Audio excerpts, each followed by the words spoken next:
Hey gang, Craig Ripley here. Welcome once again to Living Off the Slab. Today what I want to talk about are some of the electronic gadgets that we used while we were on our trip up to Alaska.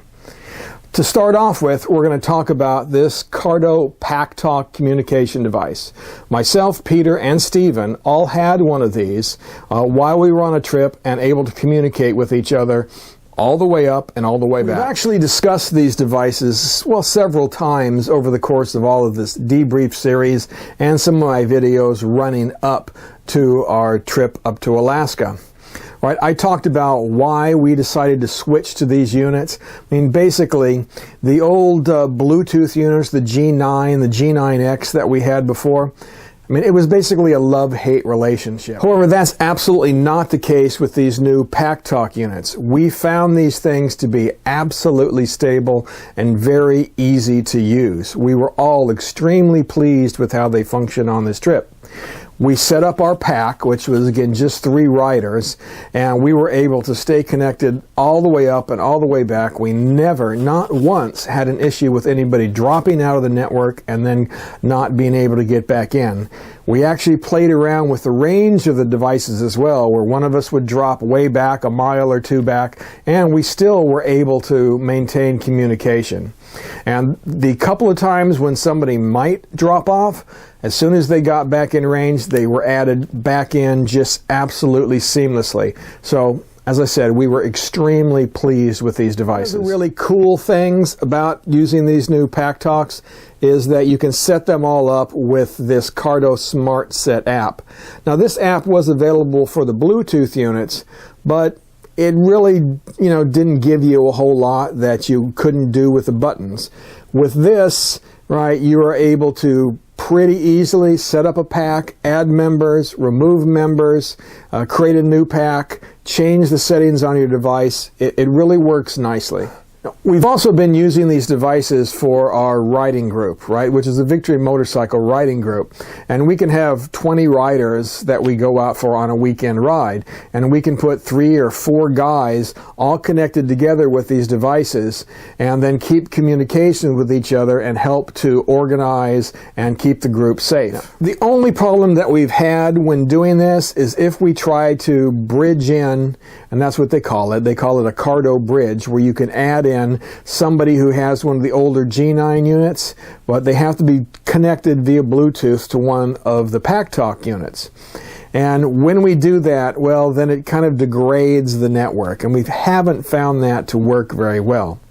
If I am just with myself using one of these connected to my wife who has a G9 unit, right, then it works extremely well. But once we start adding in additional PackTalk units, at least we have found that the network starts to become degraded. However, as long as you only have PackTalk units connected to the network, we haven't yet found a limit to how many people we can add in and still maintain a nice clear network. So we've had as many as 8, and it works really great. They say you can go up to 15. But we haven't had a chance to try that yet. Some of you also asked how it was when you use it to Bluetooth to your music player. And I found it to work quite well. I know both Peter and myself did that, and we were listening to music, especially for me, while I was by myself riding out to Boise and then coming back to Boston by myself.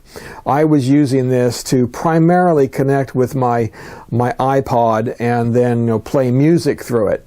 And it worked really, really well. Especially, I upgraded my speakers over the stock units that come with the PackTalk. So the speakers that I use are the Torx Pro Audio. I think they run about $70 or $80, but again, to me, in being able to listen to the music, again, a much higher quality, it really makes a big difference. So the next device I want to talk about is this. This is the Delorme InReach SE, right? This is a satellite communication device that we took along with us on our trip up to Alaska. So what this device allows us to do is to, one, set up a website that we can give that URL out to all our friends and all our family, and then people can track us in real time, right? As long as this is on, it is sending a signal every, I think I had it set up for every 10 10 minutes. So it was giving people pretty much real-time information about the progress of our trip. And my wife really thought that was cool because she could actually go to satellite view on the map and zoom in to exactly where we were. In fact, she was telling me several times the color of the roof of the hotel that I was in. So it was pretty neat, and she really enjoyed being able to track me that precisely. The second thing that this device allows you to do is to send text messages via satellite instead of having to have a cell phone network present. So if you're up in the Yukon, for example, where there was no cell reception, we could still use text messaging by Bluetoothing my phone to this device, and then we could reach my wife and Peter and Stephen's wife as well via text messaging. Now, the last thing and the most important thing about this device is that there is a little SOS button right here. And what that does is when you push it, it gets you in contact with emergency services, again, via the satellite reception that is going to get them out to you wherever you are in the world. Now, I will warn you that if you do have to use this SOS service, there are going to be charges that are incurred, right? A med flight can be pretty expensive if that's what you need.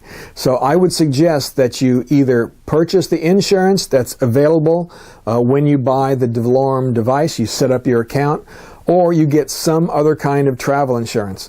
What we did was we purchased travel insurance through American Express that would cover us just in case we had to have a med flight or had to have transportation back to the United States. The last device we'll talk about is this, and that is my Garmin 390LM GPS. Now, overall, this device worked extremely well. I created all of my GPX files before we headed out on our trip, loaded them on here, and then was able to call them up each day to help guide us along the way. There were a couple of instances, however, where it led us a little bit astray, and they happened to be in situations where there were a couple of roads that were very close to each other, like less than 100 yards apart.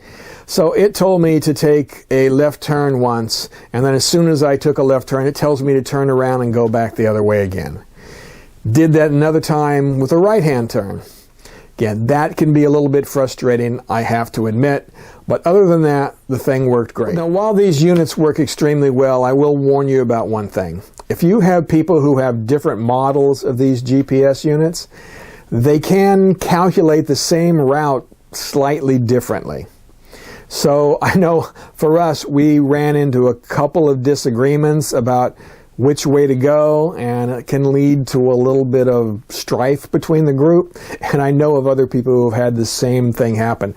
We all laugh about it now, but you have to understand that so the 390M calculates slightly differently than the 395, which is the upgraded unit. Right? Also, something about the 395 which Peter has, which he tells me is kind of annoying, is that there's a bunch of alerts on his system now that this unit does not have. For example, if you cross a state line, it'll tell you and warn you about the helmet laws, right? It'll also warn you if there's a railroad track coming up or a school zone or what they consider to be a dangerous curve, right? And I mean, I guess that's all well and good, but apparently Garmin now thinks that you're stupid and that they need to warn you about every little thing out there on the road. Right? And for Peter, he was telling me this gets pretty annoying because it dings and it brings up a box that you have to keep responding to. So, Garmin, we don't need you to be our nannies. We just need you to help us navigate. All right, gang, I think that's it for today. Once again, I wanted to thank everybody who continues to help support this channel. There are ways to do that in the description of this video, namely purchasing from Twisted Throttle by linking through my website and purchasing a t-shirt or a sweatshirt. So that all just goes to help us keep producing these videos and bringing good content to you. So thanks a lot, and we'll talk to you next time.